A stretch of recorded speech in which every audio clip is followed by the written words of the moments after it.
A Lewiston woman who deployed 12 different times to disaster zones as a Red Cross volunteer is urging Mainers to consider giving up the comforts of home to help survivors rebuild their lives. This plea comes as wildfires rage out west and with the hurricane season getting underway.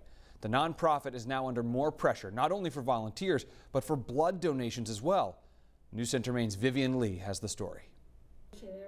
Phyllis Rand recalls her first deployment as a Red Cross volunteer to northern Alabama more than 10 years ago. Insulation in the trees, foundations where houses used to be. The area just outside of Tuscaloosa, where 9 confirmed tornadoes left a path of destruction and emotional devastation for the survivors. I just started crying, and it just seemed like these people are going through so much. A life-changing experience she carries with her every time she heads into a disaster zone.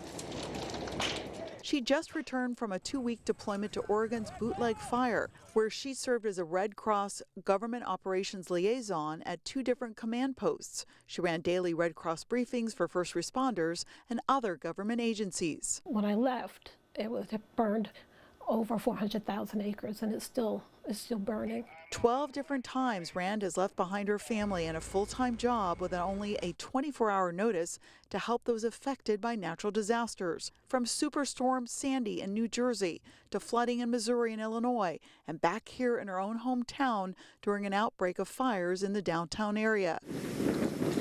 The breadth of disasters happening this year, especially wildfires in California and other parts of the West, more Mainers are needed to answer the call. Entire neighborhoods are being flattened. Paula Coyle is a senior recruitment specialist at the American Red Cross Northern New England.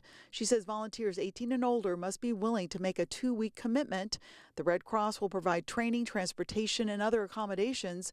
And there is also another urgent need. In the summer, blood is urgently needed, but it seems especially so this year.